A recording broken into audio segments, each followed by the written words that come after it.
Esto es A Tu Salud.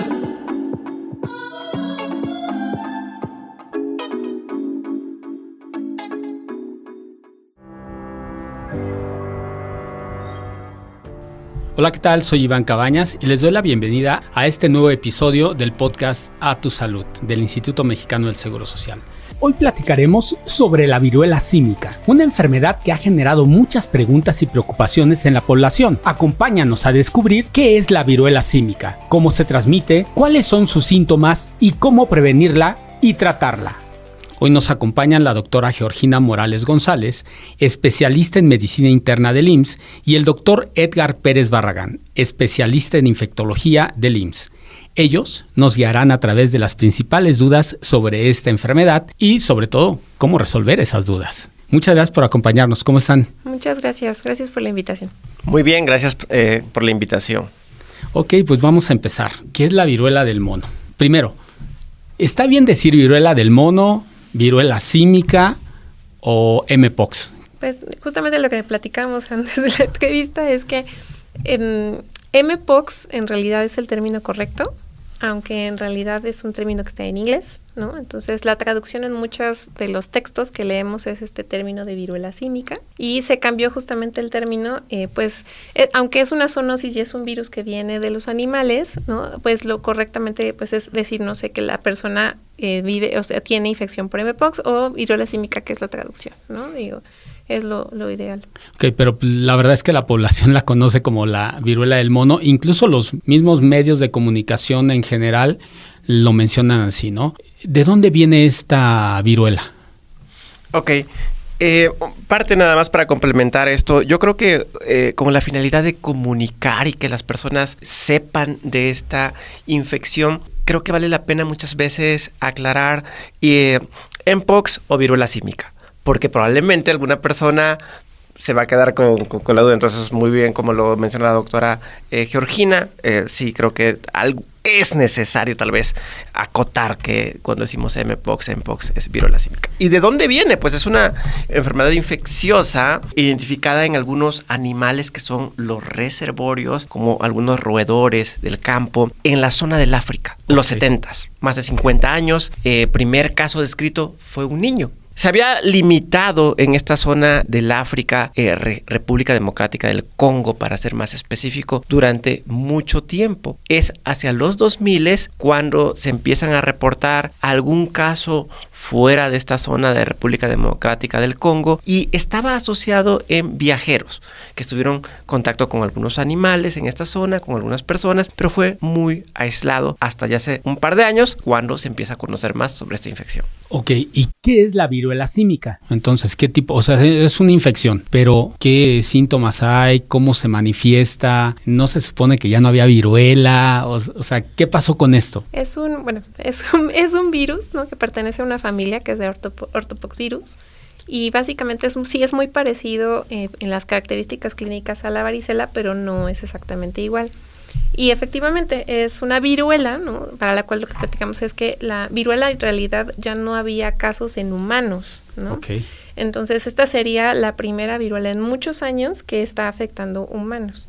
Entonces, hasta ahorita las manifestaciones clínicas, que bueno, son más amplias, y yo creo que entre los dos las podemos ampliar porque creo que es como el pilar de lo que queremos transmitir en la información, pues van desde las manifestaciones leves hasta incluso casos severos y complicados, que justamente son los que se reportaron como muertes ahora en este nuevo brote que justamente pues detonó el aviso de la OMS, o esta alerta de la OMS, apenas sobre el 14 de agosto.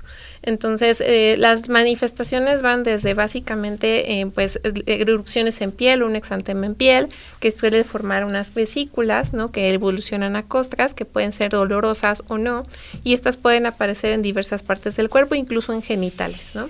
Okay. A estas lesiones pueden, evidentemente, con el tiempo infectarse, lo cual es una complicación muy frecuente, ¿no? Que se haya sobrepoblación bacteriana y se infecten, y puede acompañar acompañarse de otros síntomas muy generales como dolor de cuerpo, dolor de cabeza, fiebre, incluso aparición de ganglios en el cuellito o en alguna otra parte del cuerpo, ¿no? Que son, digamos, las manifestaciones más comunes, e incluso Edgar podrá corroborarlo en el brote que tuvimos el año pasado en México, pues fueron las manifestaciones más frecuentes, ¿no? Justamente estas manifestaciones leves, y las severas las vimos en personas que tenían cierto grado de inmunocompromiso, por ejemplo, las personas que viven con VIH. Ok. Ahí es importante entonces, Edgar, mencionar, sobre todo para quienes nos están escuchando, esos síntomas que nos acaba de decir Georgina, que pueden ser manchitas y luego se van evolucionando a estas, pues como ámpulas con líquido adentro y que explotan y se convierten en costras, de repente se ven, o sea, los casos que vimos en la televisión o en los medios, se veían así súper llenos de estas lesiones. En México no ha habido tan fuerte el impacto como en Europa. Creo que se registran como 54 casos en México, ¿no? De 14 a 54. Pero, ¿cómo me puedo poner en alerta yo si pasa esto? O sea, ¿qué tendría que tomar en cuenta? ¿Me da fiebre o si todavía no tengo lesiones o cómo? Ok, primero tratar de ser tal vez puntual. Es una infección o una enfermedad febril exantemática. ¿Qué quiere decir eso? Que en la mayoría de casos hay fiebre y lesiones en la piel. Ok. Varicela, sarampión, por mencionar. Muy parecido a eso. Son enfermedades febriles exantemáticas. Otra cosa muy importante de mencionar es que el comportamiento de esta infección ha sido diferente en esta región del África, del Congo, respecto a lo que se ve en otros países.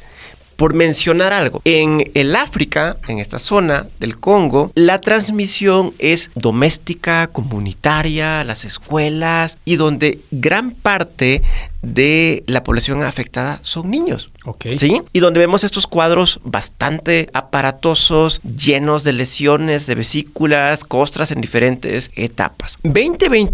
Mayo 2022, se empiezan a describir casos en algunos países, en Europa, Inglaterra, Portugal, España, prácticamente simultáneamente, y de ahí se detona una primera alerta por la OMS. Okay. Entonces, desde 2022 tenemos casos en México. Este brote internacional, que así se le denominó, afectó incluso más de 100 países. Wow.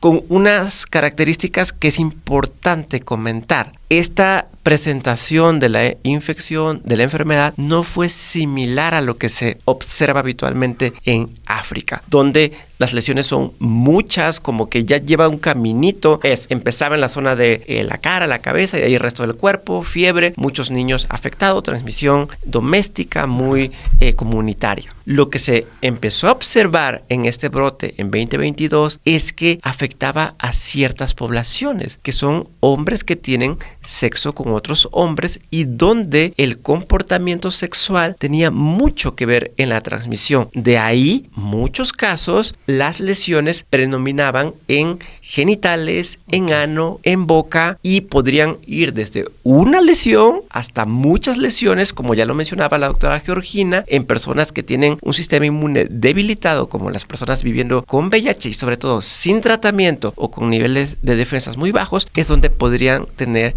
cuadros aparatosos. Entonces podemos tener un comportamiento diferente en pox, viruela símica en el África, y en este brote internacional se había calmado un poco, y que en últimos meses otra vez un tipo diferente, y que ahí está nueva alerta de la OMS que platicaremos más adelante. Ok, ahí me surge un cuestionamiento, pero no es exclusivo de personas de la comunidad LGBTIQ y más, o sea, cualquiera lo puede tener, Georgina. Sí, de hecho, justo ahorita que habló y tocó Edgar ese tema, yo creo que es importante señalar que efectivamente el brote de 2022 tuvo una predominancia en personas, hombres que tienen sexo con hombres, y muchas personas de la comunidad justamente por índole sexual, pero la infección por mpox no es una infección de transmisión sexual. O sea, la forma en la que se transmite evidentemente requiere un contacto muy estrecho con las secreciones y sus secreciones me estoy refiriendo al líquido dentro de las vesículas, la saliva, ¿no? Etcétera, y no en líquidos sexuales, y no necesariamente necesariamente tiene que haber una relación sexual con penetración para que haya un contagio. Y justamente eso creo que es parte de lo que queremos como transmitir, porque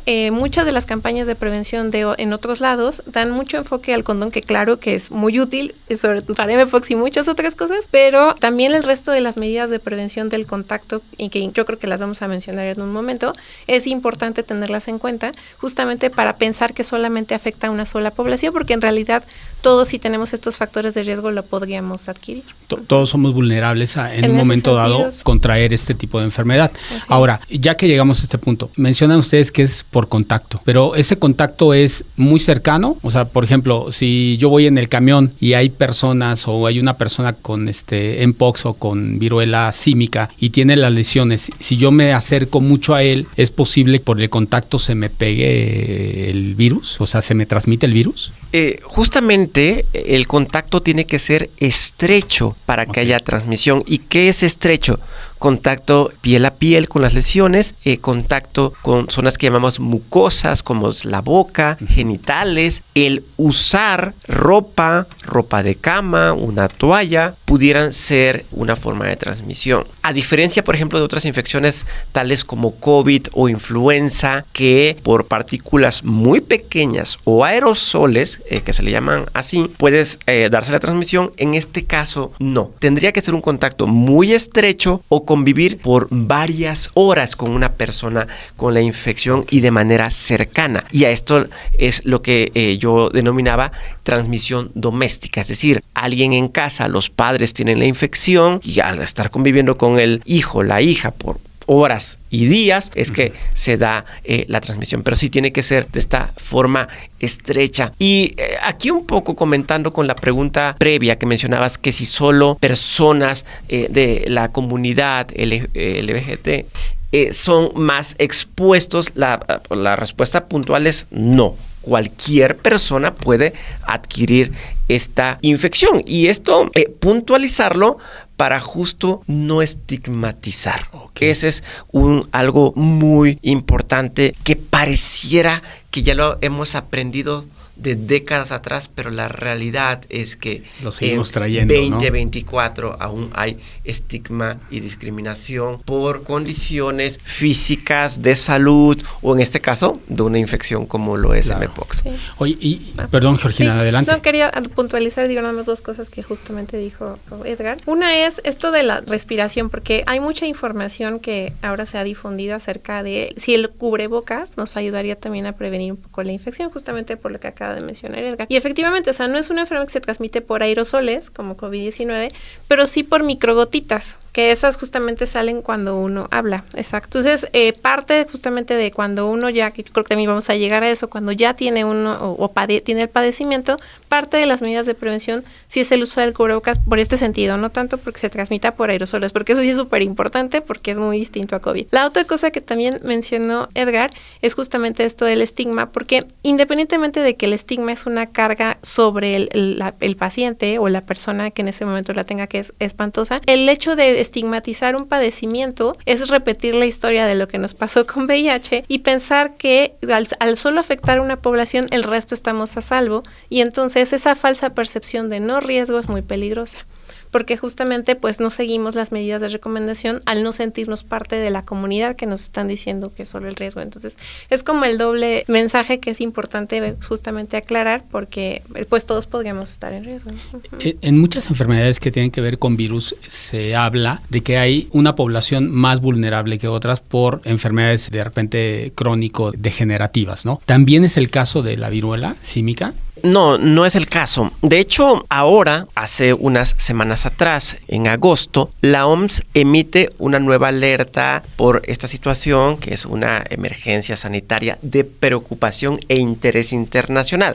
Quiero ligar un poco tu pregunta a esto que quiero comentar. Este brote previo de 2022 había disminuido, muy pocos casos presentándose fuera del África, pero unos meses atrás se empieza a identificar un tipo diferente de este virus que se le llama clado 1B, que parece ser más agresivo y que hasta la mitad de los afectados son niños.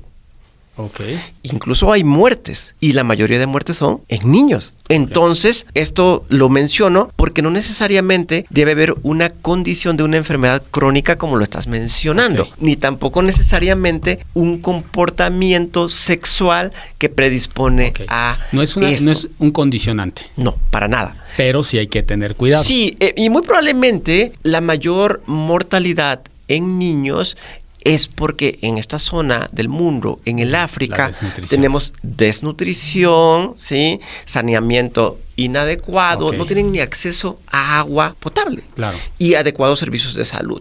Entonces, sí hay algunas condiciones que favorecen como un sistema inmune debilitado, que puede ser en niños desnutridos o en adultos con enfermedades crónicas u otras situaciones que bajen las defensas, como las personas viviendo con VIH, sí puede ser más severo. Ok. Georgina, ¿quieres agregar algo? No, justo lo que comentó al final era lo importante. O sea, sí, efectivamente, o sea, el hecho de tener una condición que inmunosuprima no quiere decir que me va a dar mpox a fuerzas, pero sí puede ser que presente yo más fácilmente una complicación, ¿no? Que a lo mejor no lo haría. Y justamente de estos niños, la verdad es que sí es como adentrarse en todos los documentos para ver qué pasó con esos niños. Yo creo que todo el personal médico nos dio curiosidad de ver de qué se murieron. O sea, ¿qué fue lo que les pasó, ¿qué fue lo que pasó?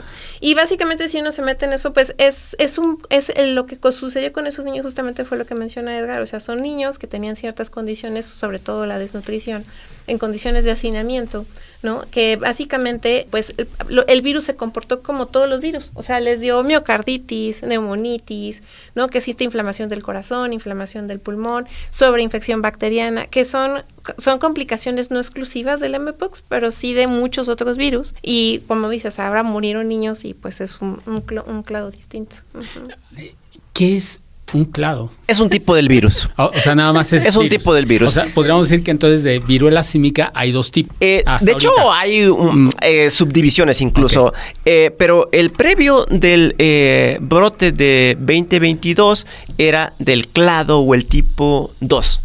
Ahora tenemos el que es esta preocupación nuevamente internacional por lo que la OMS emite esta alerta. Es un tipo diferente, un clado, es la palabra técnica, y es el clado 1B. ¿Sí? Entonces, por ejemplo, en México desde 2022 e incluso en 2024 aún seguimos teniendo casos. ¿Sí? Incluso diagnosticados en julio, en agosto, pero son de este tipo o clado previo. No de este nuevo que la OMS lanza esta alerta. De hecho, en todo el continente americano, hasta el día de hoy, 10 de septiembre, no se ha reportado un caso de este nuevo clado o tipo 1B. Y entonces, ¿cómo lo diagnosticamos? Bueno, la definición, de hecho hay una guía justamente donde viene la definición y consideramos como un caso pues sospechoso, con alta sospecha, pues es una persona que cumple los criterios clínicos que ya mencionamos y que también tenga el antecedente de haber tenido un contacto con un caso confirmado. Ahora, también digo, no lo mencionamos, pero dentro de los síntomas, evidentemente, como mencionó Edgar, que era una enfermedad exantemática, pues el diagnóstico diferencial también es amplio, ¿no? Y también pueden coexistir otras infecciones. O sea, Edgar seguramente puede también comentar de casos que tenían molusco contagioso y mpox, ¿no?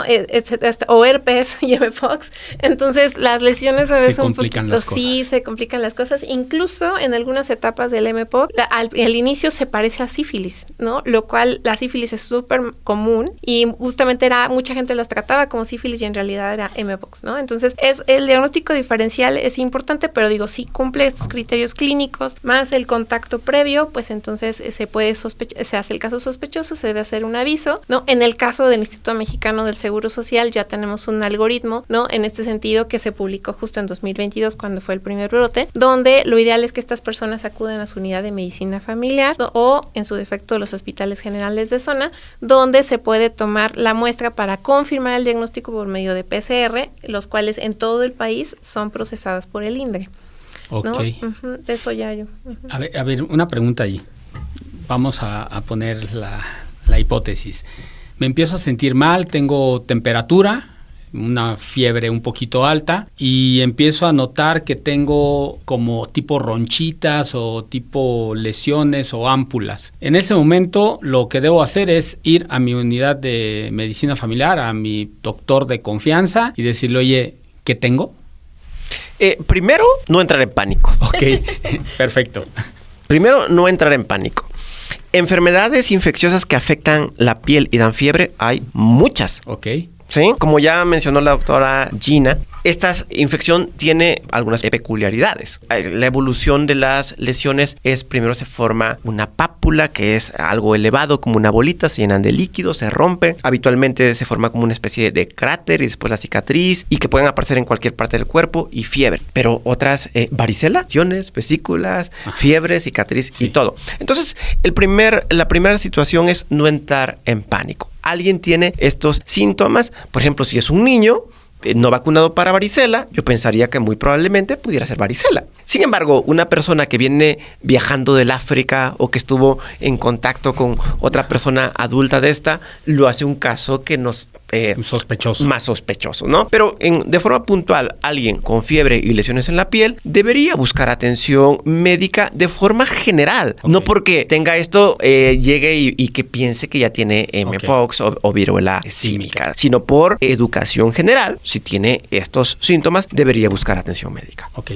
Una vez que ya se diagnostica y se dice hay viruela símica o mpox, ¿es necesario aislarlo o no? Esa es muy buena pregunta. A esa queríamos llegar.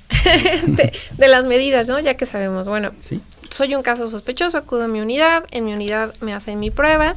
Ese resultado no es inmediato, eso es súper importante. Es un resultado que puede tardar ciertos días, ¿no?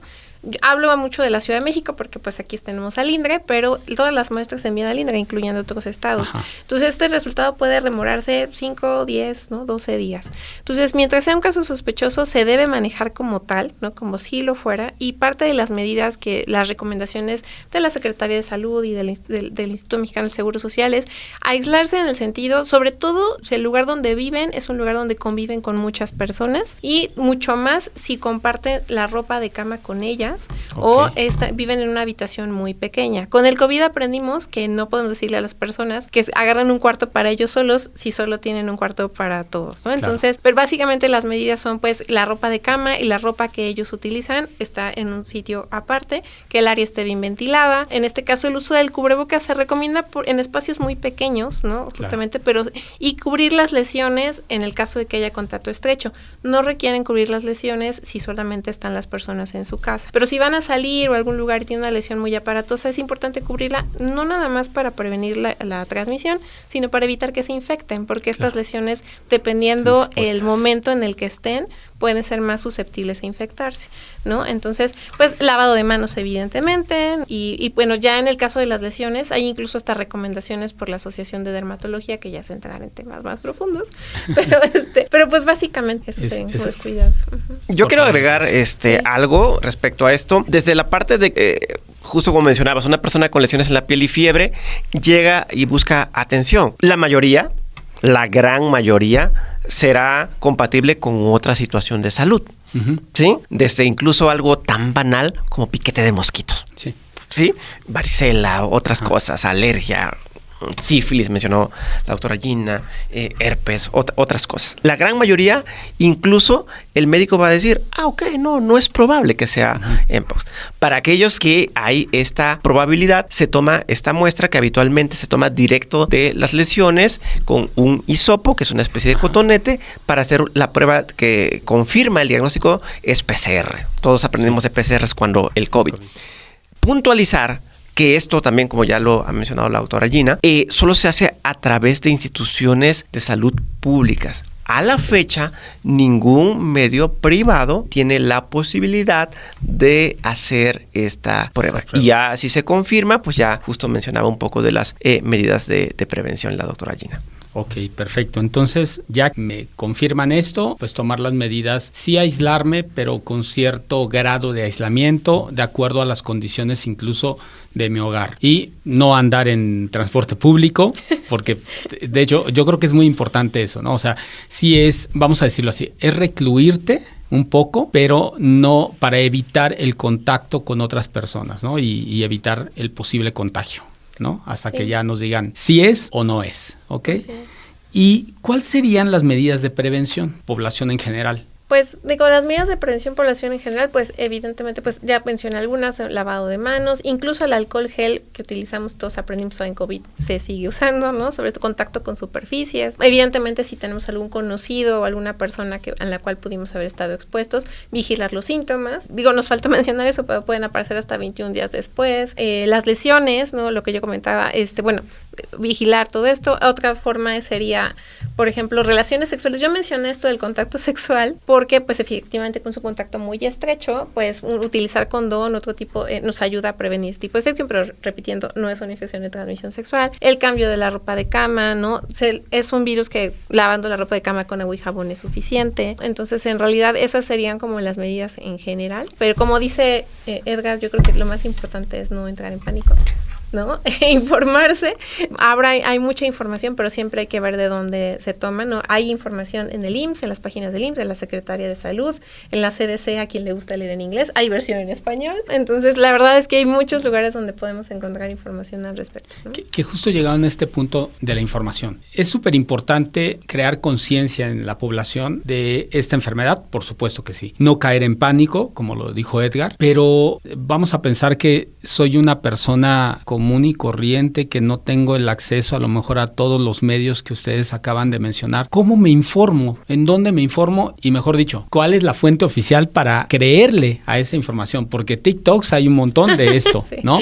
Pero realmente, ¿quién me va a dar la información adecuada? Ok, amplío un poco mi respuesta. Primero, septiembre 2024, no tenemos una situación descontrolada en México. Ok. Sí hemos visto algunos pocos casos en lo que va del 2024, que es del tipo previo. No alarmarse, no estigmatizar. Si veo una persona con lesiones, pues probablemente, si es posible, evitar tener este contacto estrecho. Si aparecen las lesiones, fiebre, buscar atención por cualquier tema de salud y donde nos informamos. Tenemos organismos internacionales como Organización Mundial de la Salud, como CDC, que son los Centros de Control y Prevención de Enfermedades de los Estados Unidos. En México hay información de Secretaría de Salud que se difunde a través de páginas web, a través de redes sociales, que muchos tienen acceso. El propio Instituto Mexicano del Seguro Social también tiene difusión en redes sociales. Y de ahí, fuera de esto, que serían canales oficiales, pues la realidad es que las personas recurren mucho a TikTok y demás. Y de ahí depende quién te dé la información. Probablemente si es un médico, ¿sí?, que tiene cierta formación y conocimiento del tema, podría ser una fuente que podríamos prestar atención. Y pues probablemente valdría la pena justo que estos, y de hecho se han acercado los medios oficiales a esas estrategias de difusión, que es que de pronto a la que más tiene acceso la población, como redes sociales. Y bueno, pues en este caso ahorita A Tu Salud te está dando un poquito de información justo para esta inquietud que tiene la población acerca de esta epidemia, ¿no? Ya estamos casi a punto de terminar, pero antes de irnos siempre les pedimos a nuestros invitados si conocen alguna película, alguna serie, algún libro que nos pueda dar referencia a este tipo de temas, que nos sensibilicen y que den información confiable, que no nos lleven a ese pánico, tal vez nos pongan en un parámetro de qué podría pasar. Antes de que me den su recomendación, ¿esto se podría convertir en algo más fuerte? Sí. Bueno, yo creo que la alerta de la OMS tiene su base en que yo creo que lo más importante que tenemos que tomar en cuenta con este virus es que es un virus de viruela, ¿no? Y es una viruela que está afectando humanos, lo cual ya no es común, ¿no? Eso es como lo más importante. La segunda es que esta alerta la hace justamente porque ya ha habido varias defunciones que todavía, como bien dijo Edgar, no han llegado acá, pero fueron casi 450 casos. Entre niños, embarazadas, etc. En el continente africano. Sí, efectivamente, fueron varios países, ¿no? Originalmente, como bien comentó, estuvo concentrado en la República del Congo y ahora salió. Entonces, la obligación de la OMS es hacer esta alerta. Y justamente haciendo esta alerta, pues hace que tenga millones de ojos ¿no? Que ahora estamos más atentos y podemos poner más atención. Entonces creo que como primer paso eso es importante. El pánico nunca es amigo de nadie, por eso la invitación a que todos se informen, incluyendo personal de salud, incluyendo personal del instituto, porque esto también, de todo esto que mencionó el doctor y yo, es información que también es para personal del Instituto Mexicano, para que todos estemos informados. Yo creo que esto puede escalar si justamente estas medidas, ¿no?, de observación y de ver el virus, los virus tienden a sobrevivir, o sea, es lo que ellos están buscando, sobrevivir. Okay. Habitualmente no suelen ser letales, pero no es lo ideal, porque si matan a su huésped, pues dónde se reproducen, dónde sobreviven, ¿no?, etcétera. Okay. Entonces, digo, este comentario lo hago más que nada porque la verdad es que no sabemos, yo creo que ni la OMS sabe hacia dónde va esto, pero por eso, como es una enfermedad transmisible y prevenible, o sea, sí hay acciones para prevenir que esto crezca. Okay. Yo creo que eso. Y justo parte de los motivos y razones por lo que la OMS hace esto son varias. Poner los ojos en donde es el foco. ¿Sí? Si no se atiende dónde es el foco, puede potencialmente extenderse. Claro. Entonces, si ahora está muy localizado, pues atendámoslo desde el origen. Educar a la población, esto es una estrategia. Esto lo estamos haciendo a raíz de que la OMS emitió la alerta. Claro. Educar a la población es parte de los objetivos de esta alerta. Que los gobiernos, que los sistemas de salud eduquen, tomen estrategias de prevención y que se atienda donde es el foco. Poco probable que se extienda algo como COVID-19 por algunas cosas. Una, la capacidad y tipo de transmisión es menos efectiva, menos eficiente que COVID-19, por ejemplo. Okay. ¿Sí? Y por esto es que no se ha diseminado tan rápido. Ahora, ya se están tomando medidas donde es mayoritariamente el lugar afectado. Afortunadamente, por donaciones, están llegando vacunas, están llegando fondos para atender a estas personas y no solo se frene la diseminación, sino se eviten complicaciones en estas personas de esta zona del África. Entonces, es probable que salga de esta zona y haya casos como en 2022 de este nuevo tipo. Es probable, pero que tengamos un brote que afecte a mucha gente o a la mayoría de la gente, como lo fue COVID-19, es poco probable.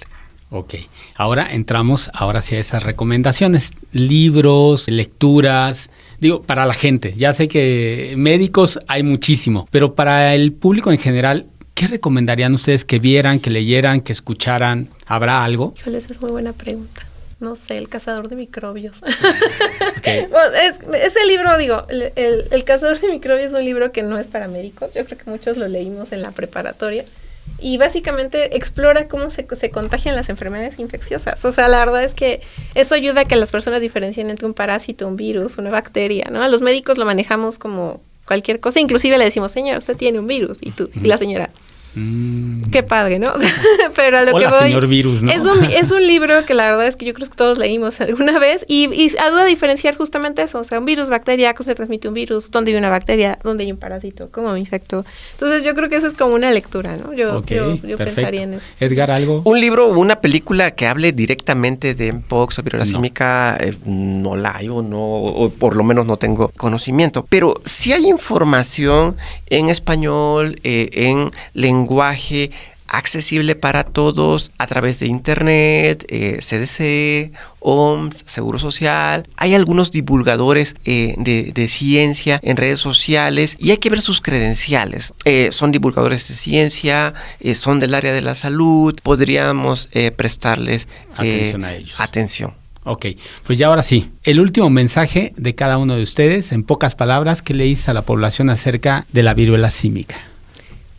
Yo creo que mi mensaje final para la población en general, y también estoy tomando en cuenta el personal de salud de nuestra familia, es que, como bien mencionamos, lo más importante para evitar más complicaciones es la información. Y yo creo que después de la experiencia que ganamos con COVID-19, ya sabemos bien de dónde podemos sacar esas fuentes de información. Ya nuestra experiencia con una pandemia fue que aprendimos medidas, que es una medida de prevención, ya aprendimos cómo prevenir enfermedades, a dónde ir. Entonces yo creo que esa experiencia que aprendimos con la pandemia debe de aplicarse para enfermedades como Mpox, aunque evidentemente no es la misma dimensión, ¿no? Ok.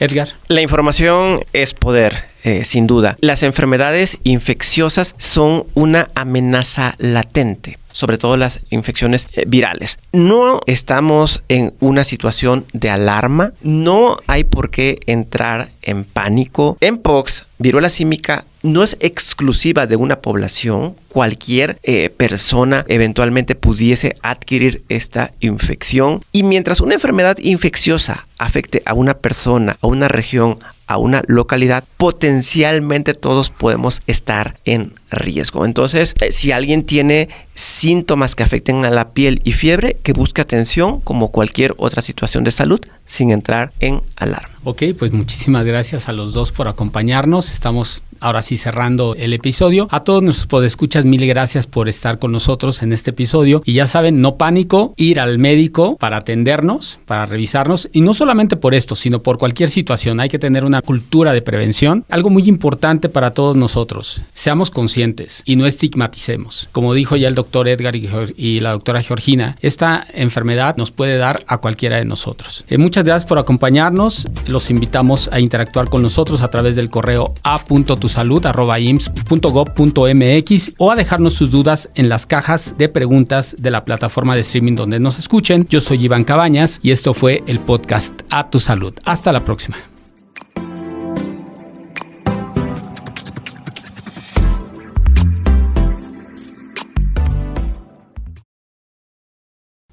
El podcast A Tu Salud es una producción de la Unidad de Comunicación Social del Instituto Mexicano del Seguro Social.